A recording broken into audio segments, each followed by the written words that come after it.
Alhamdulillah. Alhamdulillahilladzi bi ni'matihi tatimmus shalihat wa bi fadlihi tatanazzalul khairat wal barakat wa bi taufiqihi tatahaqqaqu al maqasid wal ghayat. Asyhadu an la ilaha illallah wahdahu la syarika lah wa asyhadu anna sayyidana Muhammadan abduhu wa rasuluh la nabiyya ba'dah. Allahumma salli wa sallim wa barik ala sayyidina Muhammad wa ala alihi wa sahbihi al-mujahidin al-zahirin. Amma ba'du, fa ya ayyuhal hadiruna rahimakumullah, usikum wa iyaya bi taqwallah wa ta'atihi la'allakum tuflihun. Qala Allah ta'ala fil Qur'anil Karim, أعوذ بالله من الشيطان الرجيم يا أيها الذين آمنوا اتقوا الله حق تقاته ولا تموتن إلا وأنتم مسلمون وتزودوا فإن خير الزاد التقوى. Hadirin ma'asyiral muslimin, jamaah salat Jumat rahimakumullah. Pada kesempatan yang penuh khidmat ini, di majelis insyaallah penuh dengan limpahan barakah ini, kami mengajak kaum muslimin sekalian rahimakumullah, wabil khusus kepada diri saya pribadi al-faqir ilallah, marilah kita senantiasa meningkatkan kualitas ketakwaan kita kepada Allah Subhanahu wa taala dimanapun dan kapanpun kita berada. Marilah kita laksanakan segala perintah-perintah Allah, kita jauhi segala larangan-larangannya. Mudah-mudahan demikian menjadi wasilah senantiasa turunnya rahmat serta ridha dari Allah Subhanahu wa taala kepada kita semua. Ma'asyiral muslimin, hadirin jamaah salat Jumat rahimakumullah. Dalam sebuah hadis Rasulullah sallallahu alaihi wasallam bersabda, "Ala wa inna fil jasadi mudghatun idza salahat salahal jasadu kulluh wa idza fasadat fasadal jasadu kulluh. Ala wahyal qalbu." Ingatlah bahwa di dalam jasad ada segumpal daging. Jika ia baik, maka baik pula seluruh jasad. Jika ia rusak, maka rusak pula seluruh jasad. Ketahuilah bahwa ia adalah hati atau jantung. Hadis riwayat Imam Bukhari Muslim. Hadirin rahimakumullah, hadis ini bisa dimaknai dalam dua sudut pandang. Yang pertama secara jasmani atau secara lahiriah. Secara zahir Rasulullah SAW berpesan tentang betapa vitalnya fungsi jantung di dalam tubuh manusia. Jantung punya fungsi utama, yaitu memompa darah ke seluruh tubuh melalui pembuluh darah. Jantung bertugas pula menyalurkan nutrisi ke seluruh tubuh dan membuang sisa metabolisme tubuh. Jantung yang normal adalah pangkal jasmani yang sehat. Sebaliknya, ketika jantung mengalami gangguan, maka terganggu pula kesehatan tubuh secara keseluruhan. Makna yang kedua yaitu secara rohani. Istilah qalbun dimaknai sebagai apa yang sering kita sebut dengan hati. Hati memang tak kasat mata, tapi pengaruhnya kepada setiap gerak-gerik manusia amat menentukan. Ia tempat berpangkalnya niat, tulus atau tidak, jujur atau pura-pura, lebih sering hanya diketahui oleh Allah dan pemilik hati itu sendiri. Dalam Islam, hati merupakan sesuatu yang paling pokok. Ibarat jantung, rusaknya hati berarti rusaknya tiap perilaku manusia secara keseluruhan. Maksud dari hadis di atas tentu lebih pada pemaknaan yang kedua ini. Hadirin rahimakumullah, untuk menjaga hati agar senantiasa sehat, perlu kita merawatnya dengan 6 hal. Yang pertama, berbuat dosa. Untuk menjaga agar hati senantiasa sehat, maka kiranya kita perlu merenungkan apa yang disampaikan oleh Al-Imam Ibnu Hajar Al-Asqalani mengutip dari kitabnya dari Imam Hasan Al-Basri bahwa setidaknya ada 6 hal yang bisa merusak hati manusia. Yang pertama, berbuat dosa dengan berharap kelak ia bisa bertobat.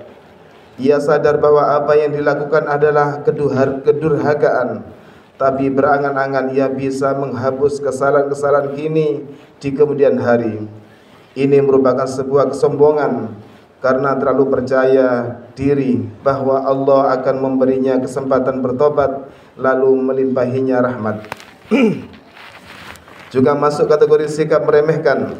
Karena itu perbuatan dosa yang dilakukan bukan karena kebodohan, melainkan kesengajaan. Alih-alih tobat bakal datang, bisa jadi justru hati makin gelap, dosa-dosa kian menumpuk, dan kesadaran untuk kembali kepada Allah makin tumpul. Perusak hati yang kedua yaitu berilmu tapi tidak mau mengamalkannya. Pepatah bijak mengatakan, al-ilmu bila thamarin kasyajari bila al-ilmu bila amalin kasyajari bila thamarin. Ilmu tanpa amal bagaikan pohon tanpa buah.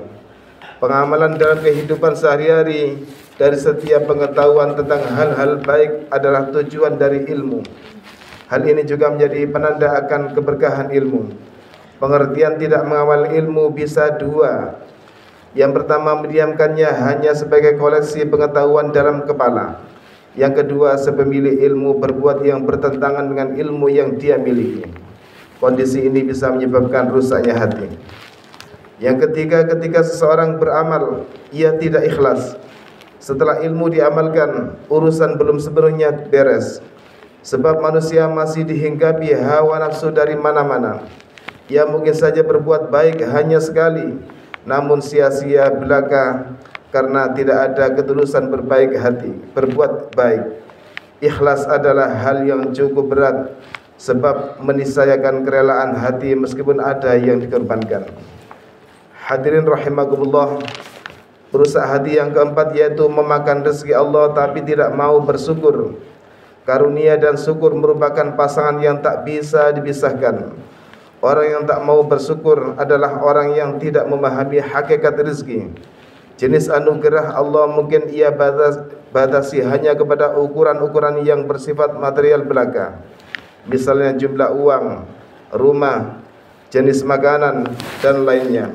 Padahal rezeki telah diterimanya setiap saat, berupa nikmat bendawi maupun non-bendawi. Mulai dari nafas, waktu luang, akal sehat, hingga berbagai kecukupan kebutuhan lainnya. Perusak hati yang kelima adalah tidak ridho dengan karunia Allah.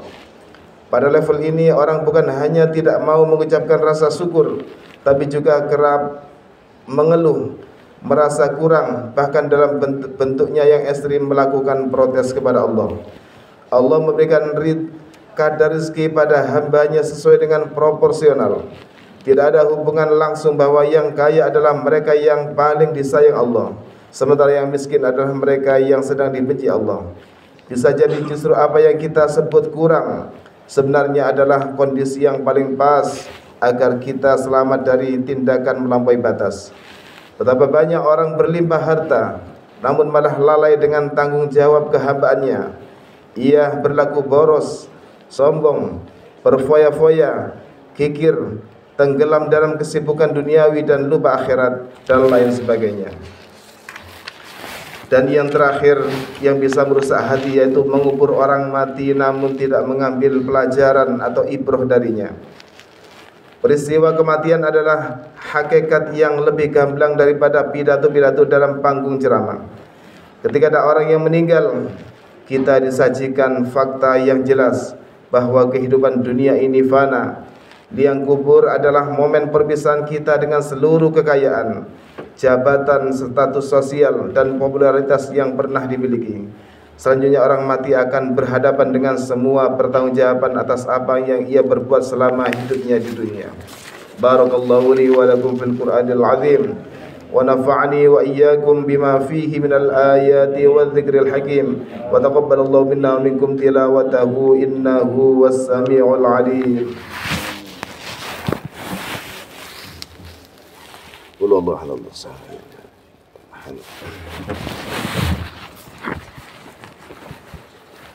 Alhamdulillah ala ihsanih, wa syukur lahu ala taufiqihi wa amtinani, wa asyhadu an la ilaha illallah wahdahu la syarika lah, wa asyhadu anna sayyidana wa maulana Muhammadan abduhu wa rasuluh ad-da'i ila ridwanih.